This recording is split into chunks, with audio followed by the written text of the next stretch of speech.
This week's show brought to you by Robert Covington. If you need a loan, you might want to bug him. I think he's got a little more money.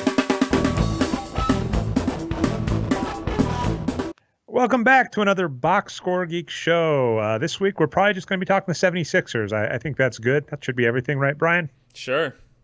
All right, I'm your host, Dre Alvarez. You can find me everywhere on the internet as Nerd Numbers. This show is produced, as always, by our own voice of God, man of many hats. I've gotten into the trend of calling you those two things, Brian. I got to come up with a third nickname. So if anybody has a good third nickname for Brian, we got to add him. I one a year, right? So if we keep doing this for a decade, fingers crossed. Anything to dull the impact of voice of God, I will appreciate. So you don't like bring him on. Well, it's just a little bit, presumptuous is all. So it's Brian Foster. You can find on Twitter as Boxscore Brian. Voice of God comes about for, and this might still occasionally happen. Brian is our producer, and so you can hear his voice as we talk, because he does the standard producer thing. This is really common on a lot of podcasts. Preemptive shout out to one of my favorite podcasts, the Cracked Podcast. They actually gave an engineer who does your job, the producer role, Brett Rader. They gave him his own podcast called the best episode ever. So there's now a new Cracked Podcast where Brett and Carmen Angelica go over famous television shows and discuss what they think the best episode in the entire run of the show is. So that's awesome. But Brian's our producer. Sometimes he would mute himself so he could do the classic, give us a note when you watch ESPN. Someone's talking in their ear, fill for 2 seconds. One of my favorite shows, Sports Night, they have this. That's Brian roll. Sometimes Brian would think he was talking, he wasn't. And this was before I would get around to actually editing the shows down. Because at this point, if that happens, Brian, I edit it out. I cannot stand that existing in the final cut of the show. Basically, me and Patrick would just be sitting there listening to no one. So that's where the joke voice of God came from. I think it's an awesome nickname, Brian. I think any egotist would be happy to have voice of God as their nickname. Well, that says it all. But yeah, we'll see where we get. The wonderful part about when the NBA season is in motion is we don't really have to look for topics to discuss. And a lot of what we end up discussing comes down to things that just tickle our fancy. And I feel bad if you've listened to the show for a while, the 76ers are just kind of a very normal, we talk about them a lot. But it's really hard not to. They're just always in the news. They're fascinating. And I may or may not, I've said this before on the show. It's kind of the death knell for if I actually do write the piece. But I've got a piece in my head, Brian. And the idea was, so I'm a big sports movie fan. Are you like the based on a true story kind of stuff? Enjoy those? Yeah, I'd say I'm average. Don't particularly like or hate them. Moneyball, for the record, is one of the most fantastic ones. But all of these movies, if you've seen them, that are based on a true story, and a lot of sports movies tend to be. They have the after the credit, fade out where it's the black screen with the white font, and it'll say Herb Brooks came back to coach Team USA to silver in the 2000 whatever Olympics. I'm talking. So the credits have processed the movie we're talking about. Well, they do the PS, the posthumous, the epilogue. You've been told the story. At the end of the story, you might want to know what happened to these people. The reality, unfortunately, in many of these stories is it gets a heck of a lot worse. So the absolute worst I heard, I don't remember the names or the person. There was this woman whose brother was sent to prison, I believe wrongfully. And so she went and studied really hard to become a lawyer, passed the bar, defended her brother in court, got him out of prison. He ended up getting drunk and trying to hop a fence and killing himself, like not suicide, like dying in an accident. And she never practiced law. Well, like again. He hurt himself jumping over the fence? He was drunk and tried to hop a wall. Okay. And died while doing it. Like I said, I always bring up the Cracked podcast, the Cracked website. One of my favorites. Jack O'Brien, by the way, now does the Daily Zeitgeist podcast. So I was a huge fan of the Cracked podcast, which Jack O'Brien started. Now you can hear him daily. Daily Zeitgeist. Subscribe. After you have subscribed to us on YouTube, I'll end the PSA after that. But if we get to 100, it helps us out. So if you haven't subscribed to the Boxscore Geeks Show channel, Nerd Numbers on YouTube, do it. But yeah, Cracked brings us up a lot about the sad epilogues, and that was one of them, where this feel-good story of a woman trains herself to be a lawyer to get her brother out of prison. He dies, she stops practicing law. Yee-haw. Okay, so now we're off of depressing stuff, like the post credits. So I was thinking about the post credits for The Process. So you have to have heard us talk about this if you listen to shows. Your first one, though, Sam Hinkie in Philadelphia got really famous for what's known as The Process. He's the former GM, And for 4 or 5 years, he took that team and he just kept tanking and tanking and tanking to get better draft picks, and he kept stockpiling draft picks. And it was very clear the plan in Sam Hinkie's mind was, I'm going to draft a bunch of young, talented players and win. And now we're at the point with the 76ers where this seems to have paid off. Robert Covington is a player that Sam Hinkie really loved in the D League. Brian Foster's brought up that in the now infamous Sam Hinkie resignation letter, he was probably fired. There's a lot to talk about, so I'll see how much history I get us caught up on. So basically, Sam Hinkie gets hired as the GM, analytics guy, savvy guy, really moneyballs the draft. After a couple of years, other NBA owners are getting really upset with Sam Hinkie, basically intentionally losing, fleecing their draft picks. And the NBA, maybe or maybe not, it seems like they step in. And is it Brian Colangelo, Brian? Well, it was both Colangelos were involved. Jerry is the father and Brian is the son, and I think they're both still involved. So these two guys are infamous to us because Jerry Colangelo is the guy that ran the Phoenix Suns for a while and just did some horrible moves. And Brian Colangelo's the GM who was in love with Andrea Bargnani. I almost said it, Kirilenko. We love Kirilenko. Andrea Bargnani. With the Raptors, yeah. Andrea Bargnani now has the distinction of being the worst player, according to the wins produced metric, in the history of the modern NBA. The absolute worst player. But he was drafted number one, and Brian Colangelo multiple times gave him big contracts. So these two people are brought into the Philadelphia 76ers to help run day-to-day, and the writing is kind of on the wall. It's basically saying, at the time it was Hinkie or not fired, but we've heard this message so many times in the NBA with coaches and GMs where the management comes out and says, don't worry, they're not fired, and 2 weeks later, George Karl is gone or Jeff Hornacek is gone, et cetera, et cetera. So writing's on the wall. Season ends. Hinkie ends up resigning because the Philadelphia 76ers, and for what it's worth, I'll try and look this up quickly, Brian, they were an absolute mess underneath Sam Hinkie.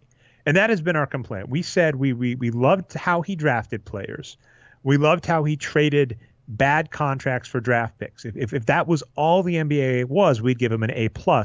But the NBA is about acquiring good veterans. That has really been the history of success in the NBA. There has not really been a team other than the Oklahoma City Thunder that has ever used a model of acquiring stars to get to a finals. That's the very low bar I'm going to set. The only team that's ever really done that was the Oklahoma City Thunder with Kevin Durant, James Harden, Russell Westbrook, and Serge Ibaka. And what's important, if you're using that as your litmus test for history, that team imploded on itself. Did not win a title. Well, they made it to the finals, which I consider success. But then what was remarkable to me, I mean, this should make everybody laugh, right? Kevin Durant, James Harden, and Russell Westbrook have I think gotten like 50% of the MVP votes, excluding Curry's and unanimous one 2 seasons back. There have been, I believe, 2 Oklahoma City Thunder, formerly Seattle Supersonics, draft picks in the top 5 of the MVP voting for like the last 7 years. And the Oklahoma only kept 1. So Serge Ibaka was also one of the best big men in the league at the time. Let's not forget that. He's kind of old now, but let's be clear there. The process really was lose lots of games, increase my odds of getting a number 1 pick, draft multiple high top 3 draft picks. A couple of them will work out and everything goes well. So that's the process. That's the story. That's the Hinkie story. And what's funny is the Moneyball movie ends in a very similar vein where the end of the movie is Billy Beane has not succeeded in his goal to win a Major League Baseball title, but they end with the vindication of Billy Beane's, Billy Beane, he accomplished so much. He got a good team, right? Everything's good. And going forward, the end of Moneyball, the post credits is Billy Beane sticks around with the Oakland A's, is still trying to win a title. The funny story about Moneyball to me is actually, Brian, it's all about how you frame the story. So the story is framed because Michael Lewis got access to the Oakland A's front office. He followed him around for a year. We've had a couple of this, another famous book. I wish I could remember the author's name. I feel really bad about it. But The Jordan Rules, same idea. Fantastic book. A writer got to follow around the Bulls for their first title season and write about it. And it's funny, both of these books are very well regarded, but I don't think either front office was happy with them. But so the funny story about Me to Moneyball is because that's the vintage we get Billy Bean as our vantage point. The real funny Moneyball story to me is Bill James creates sabermetrics. Bill James gets fed up and stops doing it. Bill James gets hired by the Red Sox. The Red Sox win 2 World Series. So the funny story to me is if you were telling the Moneyball story, obviously the charismatic, handsome front office guy that says all the right stuff, played by Brad Pitt, but in life, real Billy Bean is the tall, handsome, white, charismatic guy. The funny story to me is the real Moneyball story should have been how the hell did Bill James eventually get to a front office and help them use statistics to win a title? But of course, that's not the story that gets told.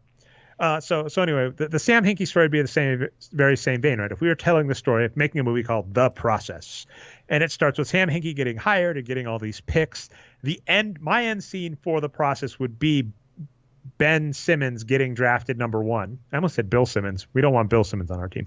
Ben Simmons getting drafted number 1 in the draft, and Sam Hinkie applauding it but not being part of the front office.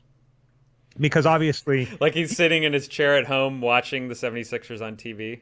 And they, that was vindicated, right? He finally got what he wanted, right? He got the surefire number 1 pick to join some other young players that are going to go forward. And then the post epilogue is, depending on how the season goes, right? The 76ers, made it to the playoffs and blah, and, competed. And, 2 years later, they were competing for a title, which may or may not happen.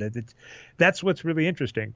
So, but the problem is, we're going to bash Sam Hinkie kind of, and this is where I want to give the nuanced take.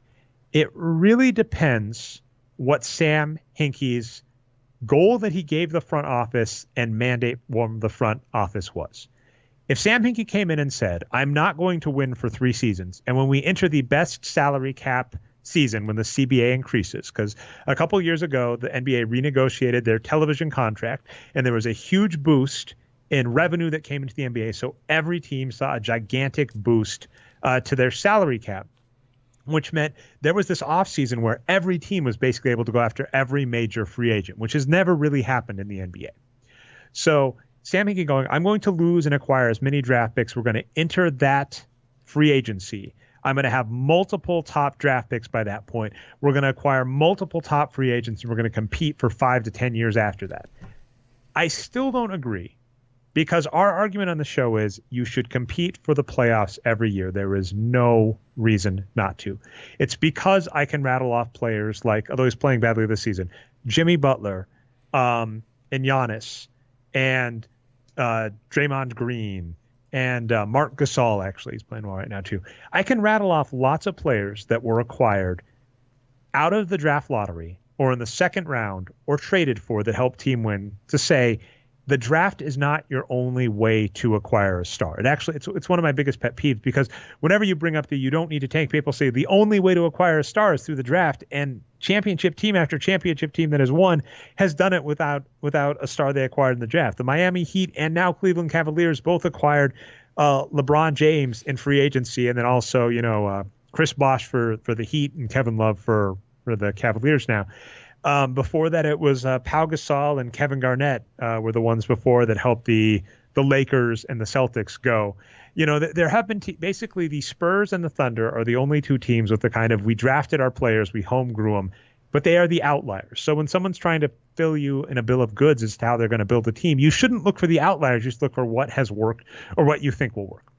So that's why we've kind of bashed Sam Hinkie as a GM. We've said, if the plan was just to tank, we don't agree with that. But if that was what he told the front office they gave him, then the reason we're mad in terms of these post credits is Sam Hinkie got to build this team up to the point using the process, but he didn't get to see it forward. And then post him, right?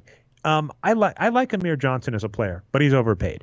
And I liked Redick in his prime, but he's overpaid. So this team took an amazingly young core with a ton of cap space that Hinkie acquired and wasted all the extra, and they might have a good, not great team as a result.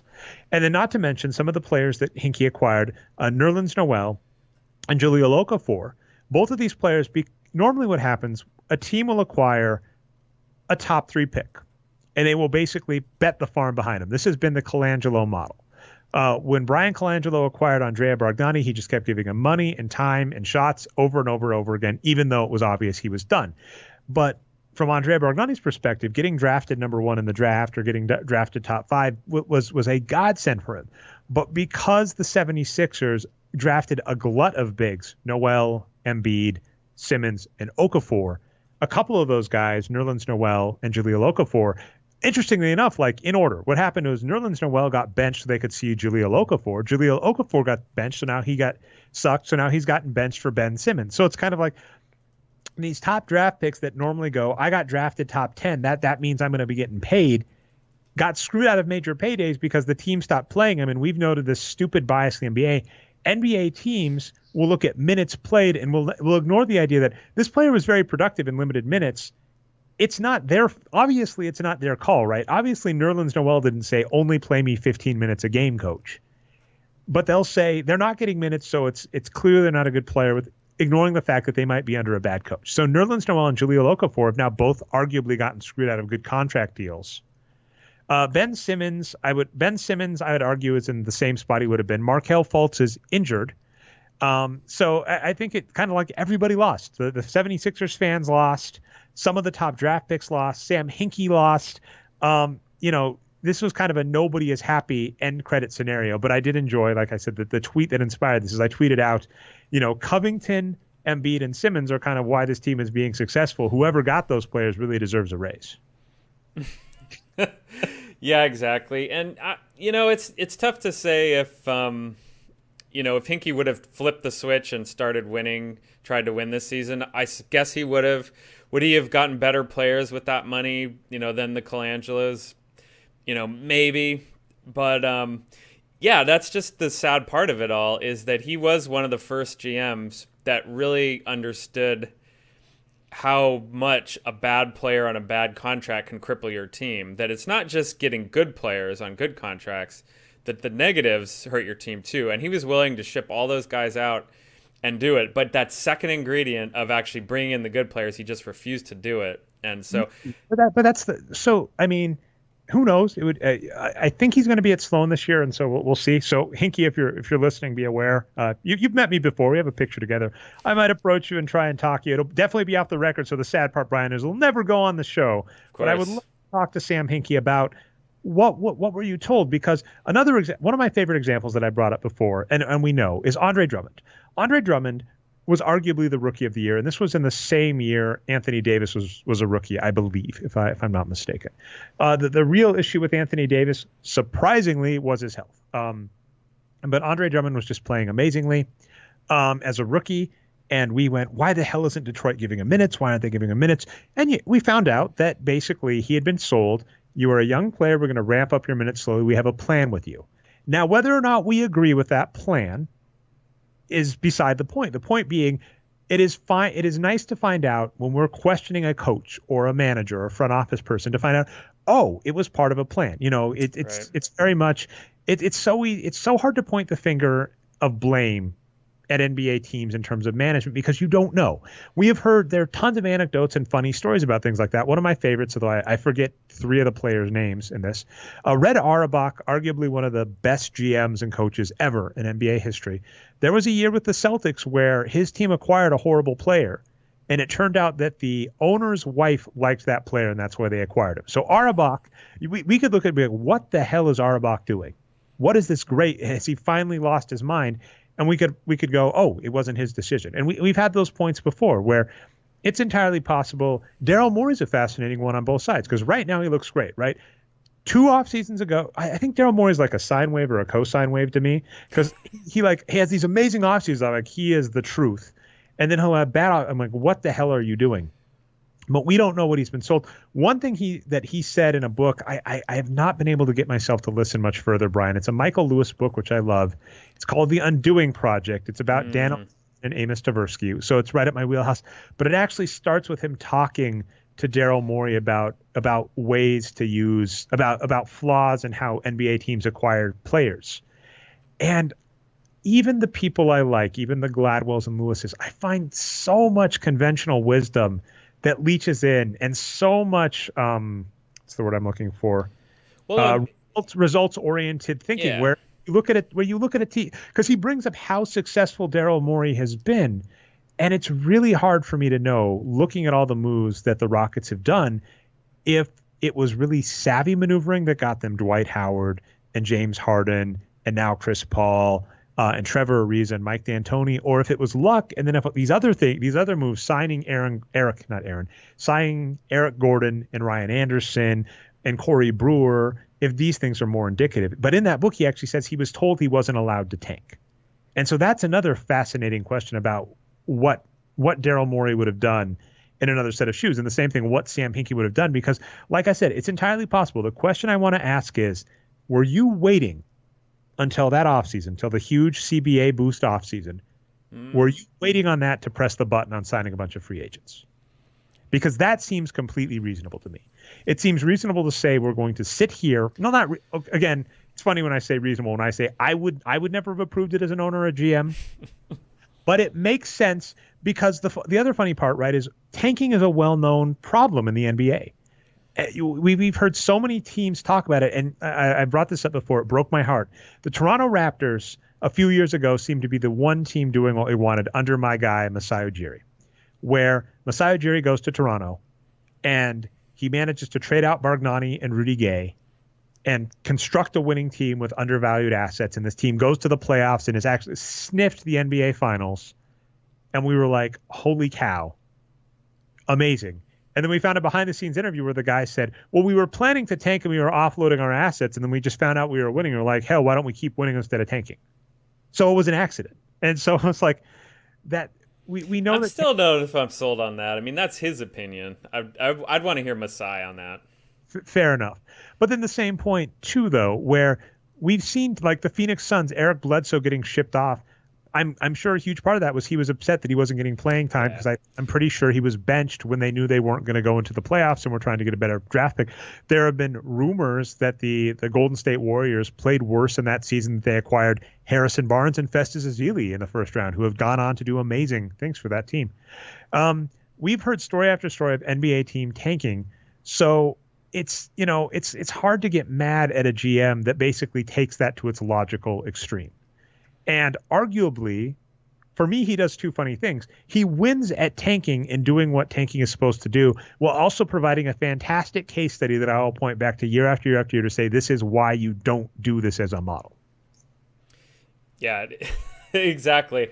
Although what's funny is, we'll see how it goes. But right now it's looking like he came out of this pretty well. Like maybe he's even in position to get another job because maybe the 76ers will screw things up and they'll, the Colandros won't do a good job and, they'll fall back down. But Hinkie will still get credit for the guy that discovered, Embiid and Simmons and everything, even though they're up at the top of the draft. Like discovered is not a great word for it. But you know what I'm trying to say, right? I think he ended up looking good at the end of all this, which is kind of interesting. It's fascinating. We've talked about the weird old boyish network of the NBA forever. The hugest issue here is coaches. The same pool of coaches get hired over and over and over for jobs, even when they weren't good. And it becomes very obvious that the way managers and GMs hire people for a lot of positions is to say, I know you. So they don't really, and that's the other funny part that's been kind of one of our mantras is it's really hard to know statistics. It takes a lot of work to get good at it. It's one of our the slams we have against a lot of amateur people, not to call them amateurs like that, but just say it's hard to do this stuff right. And it's fun to do this, but a lot of people do it incorrectly. So if you're a front office and you're trying to get smart analytics people or smart coaches and you don't know what you're doing, it's the classic Dunning-Kruger effect. How do you know what to hire for?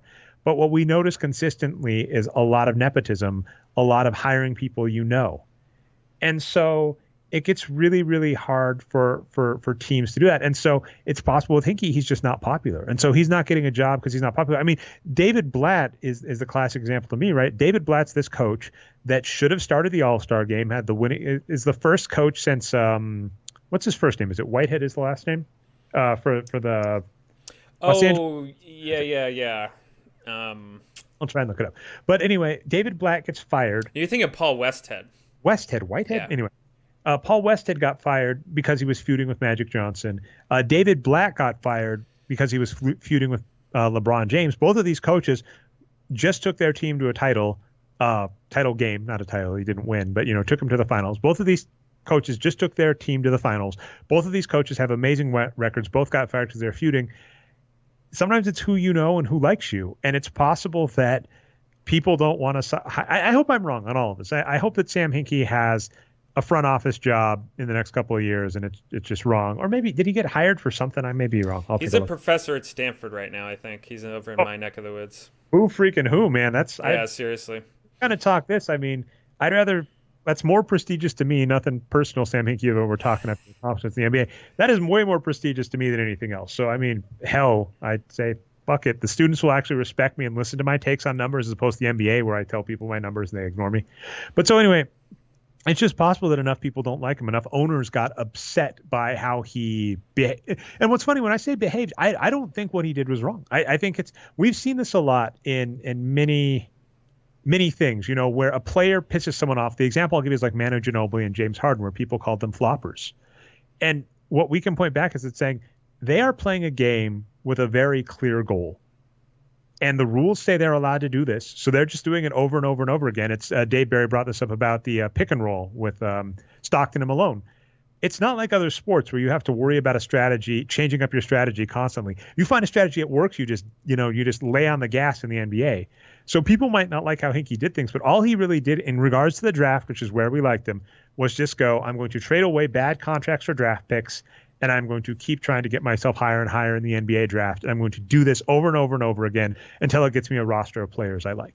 And our only dig on that is the cost for that, the number of seasons you have to do that before it actually might even yield positive results is too long, especially when compared with other strategies that also have flaws, namely signing underrated players over and over and over again to get a winning team.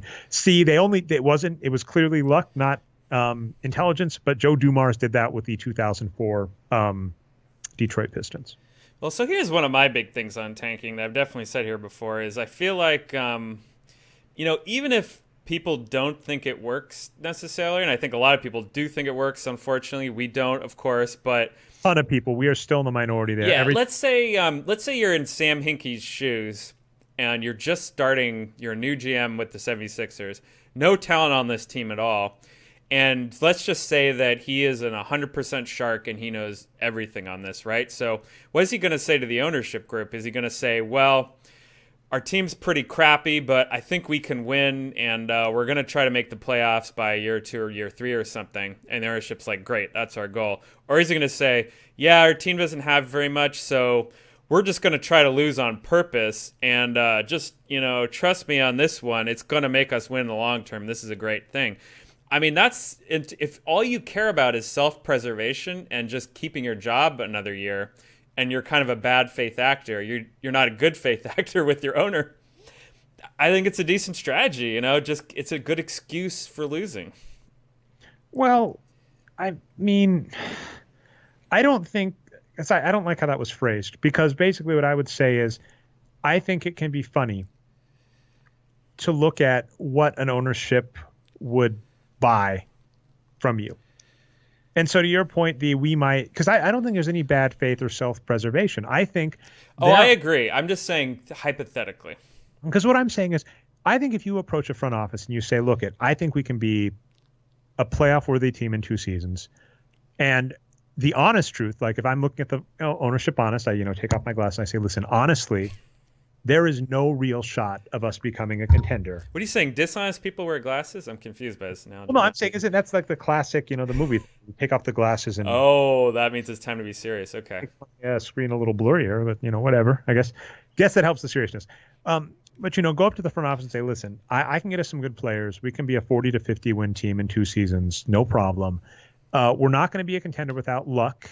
And we're just going to have to wait and pick our spot. And if the owner says, I want a title, I want a fancy title for my mantelpiece, I'm a billionaire, damn it, I didn't get into this for money, I want a title.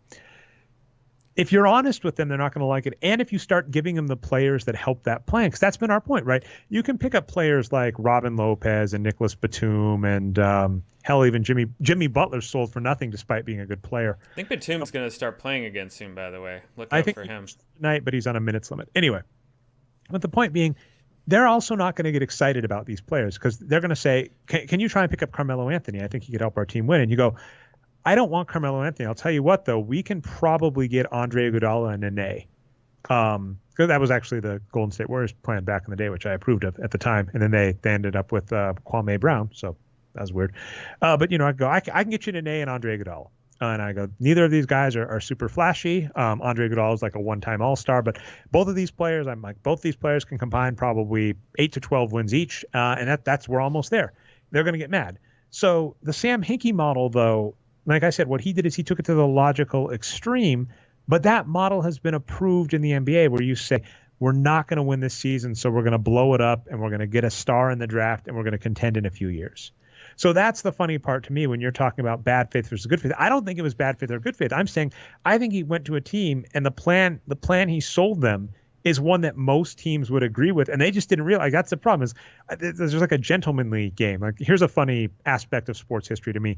Hockey used to be considered a gentleman's game.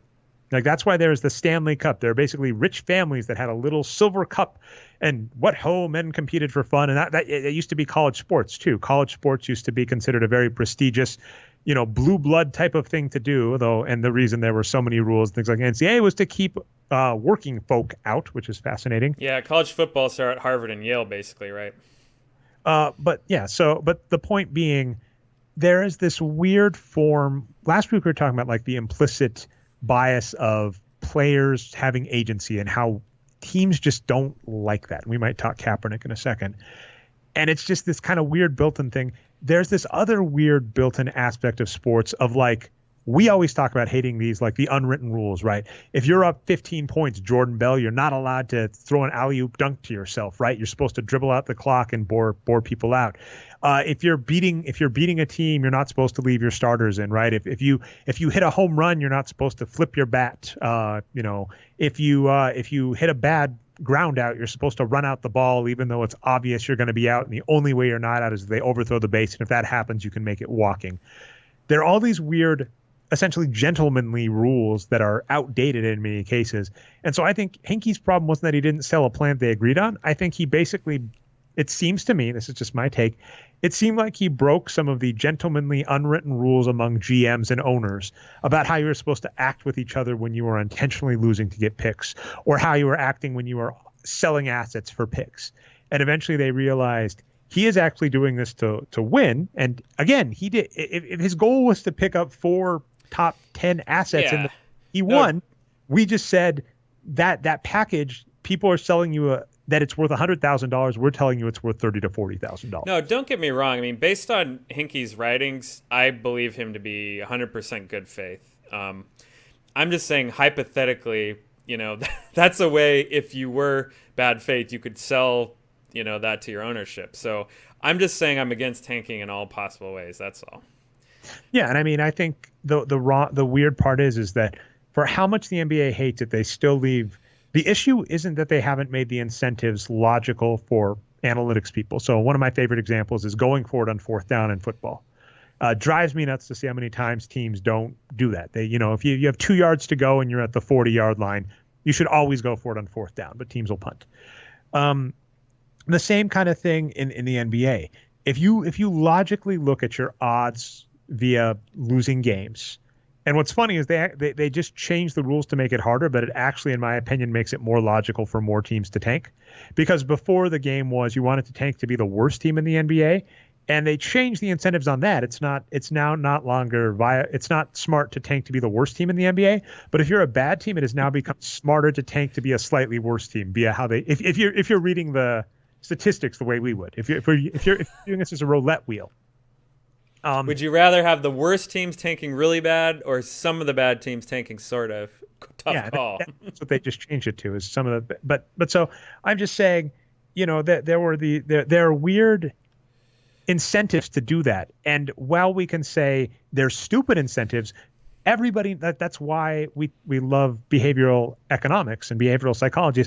That's what we learn, is that weird incentives cause people to behave irrationally. All you have, one of my favorite examples is the difference between 1 penny and free. If you offer someone something for a penny versus offering them something for free, That one little difference in the supply and demand curve in terms of price completely changes demand, which is not logical at all, right? I'm supposed to look at the marginal utility. If something is 2 pennies versus 1 penny versus free, the change from 2 to 1 should be the same as 1 to 0, but it's not, because people are irrational. When you tell someone something is free, people go nuts. I've gotten absolutely sick of Craigslist as a seller, because I have found people, when you put something on Craigslist for free, they go crazy. And I'm like, I don't want to deal with you. This is just nuts. But anyway, that being said, so you think putting a low dollar value on something on Craigslist is just to get rid of the free seekers is the best way to do it? Actually, that's not a bad idea. But all I'm saying is the NBA still has incentives for tanking. And that's the issue. If they want tanking to stop, they don't have to make it irrational to tank. They have to get rid of the incentive to tank, because as long as there is an incentive to tank, irrational people will fall. Get rid of the draft, right? That'll get rid of tanking. Exactly. I mean, there's no reason.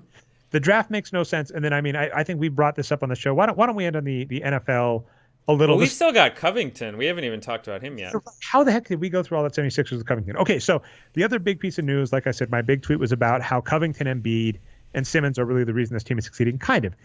Embiid is his normal self, where he's having some great games, some bad games. We still think he's close to an average player, but his upside is fantastic, and his recent games when he's actually been getting minutes are great. But anyway, Robert Covington is finalizing an agreement for a deal for $62 million over 4 years. I believe that's right. Is it 62? Yeah, let's bring up this article right here. 4-year, $62 million extension, which will include a $15 million renegotiation bump up on his $1.5 million salary this season. Oh, interesting. Oh, that's fantastic news for him there. Now, what's funny is there are lots of ways to view this. The take you had was essentially this season out of Covington. I assume you have his Boxscore Geeks numbers up in front of us. Yeah, let's bring that up. Okay, so Covington traditionally has not been a good player. In fact, in the Hinkie resignation letter, he brought up how he was sad that he let Covington slip through his fingers at the time, because Covington went and played for Houston, where he didn't play well. And then the 76ers did eventually pick him back up. But Robert Covington was this player that Hinkie was really high on because he played well in the D-League. And we kind of went, head scratcher, he's not a good player. And he hasn't really been a good player his entire career. But this season, he is arguably that, not arguably, he is that team's MVP, no questions asked right now. Yep. Yeah, he's produced 2.33 wins. Ben Simmons is second with 1.77, and people are thinking, that's crazy. But, Covington's outproduced him. So, Dre, is this a good time for me to get into my Covington bashing? Maybe you can, buoy him up afterwards. I'll see if I can retort, like if it's debate. I'll see what you say about Covington. I'll see if I... So we've got his numbers here too. And yeah, like you were saying, he hasn't been very good in the past. He was average last year, which is, that's fine. That's average. Not very good in his previous 3 seasons. And it's worth pointing out he's 26 years old now. Generally, players stop getting better at 25. This is the age curve. Then they enter their prime. So we don't expect him to make a big jump as a young player. He's done being a young player already. There are exceptions. Players do improve dramatically. It's hard, and both did it to us. Yeah, quite a few. But, he's been the same team with the same coach, same situation for a lot of this. We don't necessarily expect him to get way better. So all of a sudden he makes this huge leap this season from being average last season to being, star, almost superstar this season. Worth pointing out, small sample size, only 405 minutes. But let's look into what's going on here. We look at his possession stats. Rebounding, assists, turnovers, blocks, steals, that kind of stuff. Very, very important for wins. It's almost identical to his career average, maybe even a little bit lower in some areas. Although his turnovers are better, that's nice. So then that has to mean the production's all coming from his shooting. So we go down and look at his shooting. Well, he's way, way above his career average true shooting, 67.7%. He's shooting 50% from 3, which is probably and that's right. His 2-point percentage is pretty much the same, but he's 50% from 3 when he's 36.3, career. So what does that mean to me? He's playing exactly the same he always does, except that he's just hitting all his threes. Maybe something has changed in the offense to give him more open shots. Maybe it's Ben Simmons' playmaking or Embiid's drawing people in the post, something like that. But 50% for a season is just not credible to think he's going to keep that up when he was poor in the past. Even Steph Curry's ridiculous season, the high, I think he was like 45%. So to me, Covington's production is a mirage, and paying 15.5 something million for him a season seems like it's overpaying for someone who hasn't shown enough yet. So I'm skeptical. So definitely interesting. So here are the easy take responses. One piece of information that is important for NBA teams, and I don't actually hate this, is for trades to work, you do actually have to match up salaries. So it is actually important to have assets on your team that are at least perceived in the mainstream that you are able to trade. So I don't hate Covington for that. The other part is the NBA salary cap has gone up tremendously. And so essentially, if we look at the 76ers this season, they're paying $83 million in salary. I think you're mentioning Covington's going to go up, so it's going to be closer to 90 to 100. And that's pretty standard in the NBA. Let's see if I can get an average. I'm at Basketball Insiders. They have a fantastic salary page with all the teams. I want to just see if I can get an average team, because what I want to kind of point out is important is I think the average NBA salary cap in the NBA is over $100 million at this point. And so if you do some simple back of the napkin math, you basically say 16 divided by 100, that's 16% of your wins. If you're looking for, a 50 win team, then if Covington's getting $16 million a year, 16%, x divided by what equals, x divided by 50 equals 16 over 100. I'm messing up my math, so it's never do math on the air, they always say. I think you're almost there, though. It's 50 times 16 divided by 100, right? I believe. That sound right? But I don't know. I've got the salary page open now. Okay, so here we go. Actually, apologies, listeners. Covington basically to be worth. If you were asking yourself, as a team, we have to spend $100 million to get 50 wins, which I think is completely reasonable, right? The average team probably spends about $100 million a year in cap at this point because of the big boost. A 50-win team is a good team. We'd have to spend $8 million a win, or we'd have to spend to justify $16 million a year on Covington, he'd have to produce 8 wins. Last season, he produced about 4.6 in slightly below average minutes. He got 2,100 minutes, but an average starter is going to get closer to 2,500. This season, he's like on pace to produce like 15 to 20. Essentially, if you split the difference, he's value. He's also got mainstream perception value if you want to include him in a trade for a better player. I have absolutely, what's funny is I got some credit for saying Giannis Antetokounmpo. When they signed him, I was like, yeah, this is a falling off the log decision, a great move. He's easily worth the money. And I had some people going, I don't know about this because he's not there yet. And then he's played great. And they said, you called him being an MVP. And all I said was the contract they gave him has a lot of valid reasons, and I have no problem with it. Covington's in the same boat. His production, if he keeps up his production this season for $16 million a year, he's a freaking steal. But and he'd be the best shooter of all time, like 50% from three. If he does that. If he splits the difference between last season and this season, he is easily worth the money if your goal is to construct a winning team. And don't forget that Ben Simmons is on a ridiculously bad contract. Bad for Simmons. Ben Simmons is on a rookie contract, which is peanuts. Very exploitative. So essentially, as long as they spend their money well, and this is the team that just spent $20 million a year to sign J.J. Redick for one season, so I'm not holding my breath. As long as they spend their money well, this team should have no problem constructing a 50-plus win team, with the huge important part being having a star. Between Embiid, hopefully with upside, I want to note, Embiid we still think is hyper rough and hasn't shown the annoying word that people will hate is consistency, right? That game the other night where he put up like 16 points in the fourth quarter on his own, fantastic play. He has not shown consistency as a star, but he has shown a star ceiling. So if between Embiid, Simmons, and Covington, if one of those three players is a star, they're basically in a great spot to make a good team. The question is just how are they going to spend their other money? So we'll have to wait on that. Yeah, just real fast on Embiid. Like I've been a little bit skeptical of him. That right, like you say, looks good at times, not so much others. Really, the problem is his turnovers and fouls. Like they are just way too high. And, he's a rookie. Those tend to go down.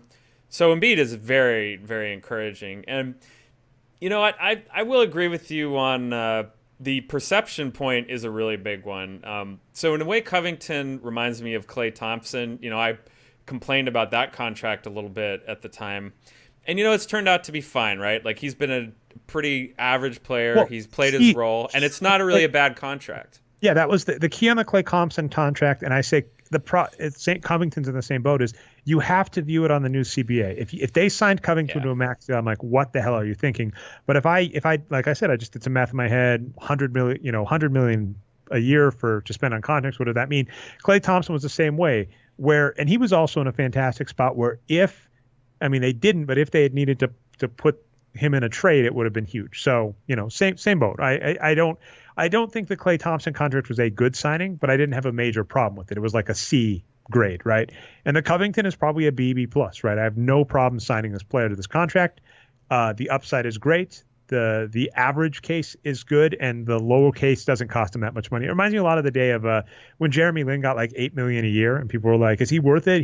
Is he ever going to be great?" And I kind of went, he's probably never going to be a great player, but he's an average NBA guard. So even if this doesn't pan out, it's a bad move of $1 or $2 million a season, which is nothing compared to other moves.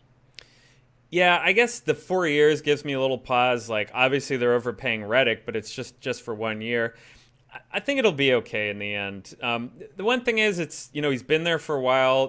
Brett Brown has been their coach for this whole time. He's got a lot of hype behind him. People like Brett Brown. So if he's Brett Brown's guy, I haven't read that he is, but I'm assuming he is based on this contract, then, it's good to have some stability and to try to build a team, right? So this is the opposite of what we're talking about with Hinkie. Even if you're overpaying a little bit, at least they're building something, and it may turn out to be a good contract. So I guess all I'm saying is this is not a disastrous contract, clearly, but everyone's saying this is a great contract for the 76ers.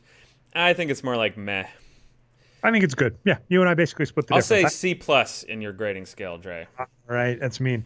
Okay, I'm going to tie this together a little with a shout-out to Stan Van Gundy, who talked about Colin Kaepernick and basically said he's a patriot and, basically showing dissent for things you're not okay with makes you a patriot, and he is an American, and that's important. And then Steve Kerr also came out on Twitter and applauded him. The Golden State Warriors have been very progressive. Really loved Steph Curry saying he didn't want to visit the White House. Really loved that he pushed. I wish this worked, Brian. This seems like such an obvious thing, but I wish that the pushing Trump to act like an asshole to convince his friends that he's an asshole actually worked. Because there have been so many times where if we were calling this kind of a weird, chess game where you're like, romantic comedy, right? The stupid romantic comedy where they're dating.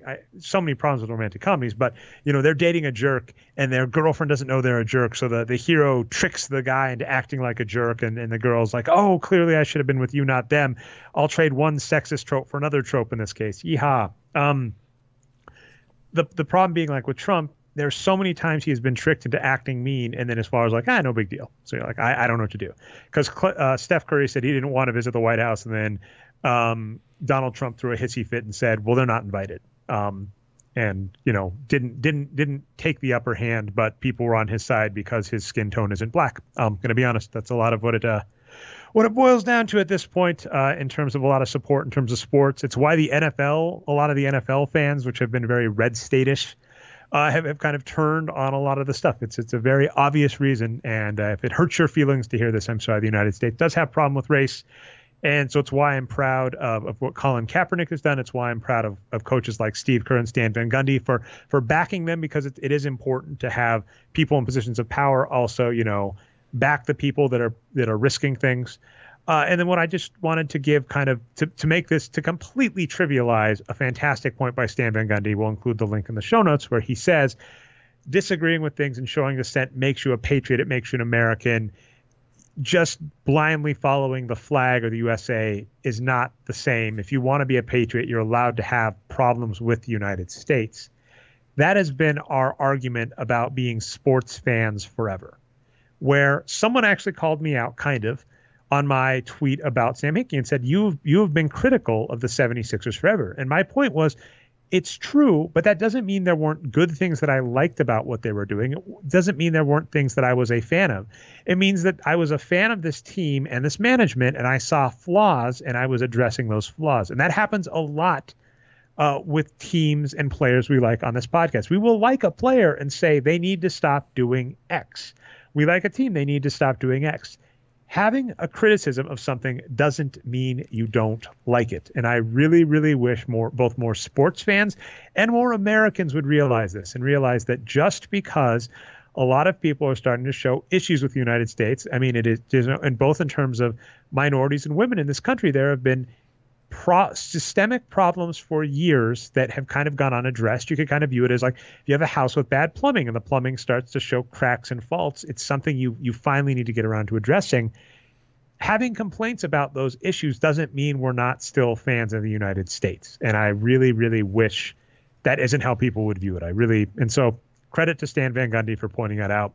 That's all I really got on that, Brian. I'll let you get the capper and that can be the show. Sure. Well, yeah, so I think it's like on the one hand, in politics, the big word everyone's mentioning right now, well, there's a lot of big words, but one of them is just tribalism, right? That people are just a part of their tribe. They won't listen to anything against it, and, that's it. And I'd say, where I try to fall in anyway, and what I think you're describing on the other side is science, which is basically my opinion is based on the evidence I have, and if the evidence changes, I'm going to change my opinion. So I just try to be a little more scientific with NBA stuff and with politics and try to keep an open mind, and that's pretty much it. Yeah, I guess that's all I have. I don't care about the Clippers or the Jazz. We'll talk about them later.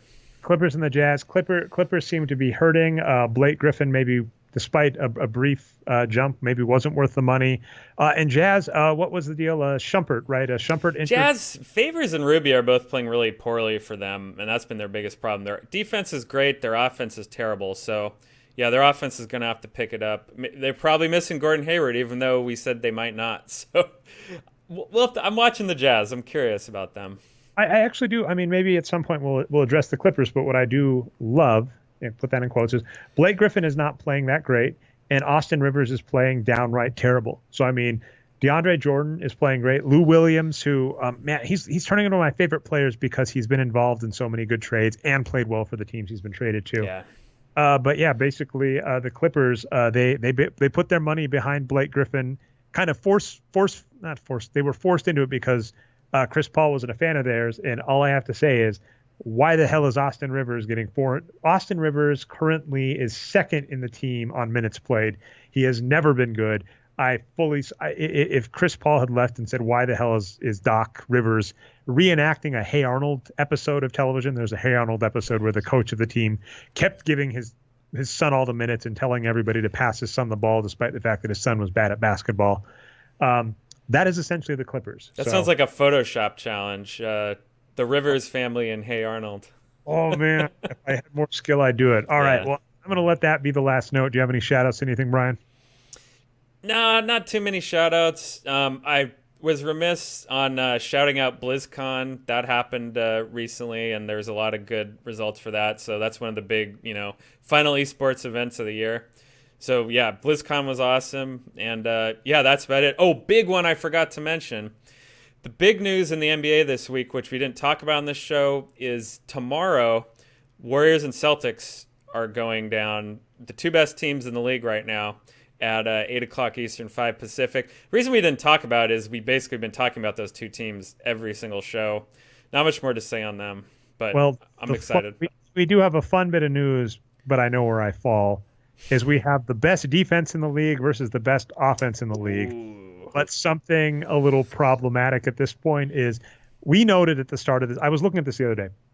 Start of the season, the Golden State Warriors had one of the worst had one of the best offenses in the league and one of the worst defenses.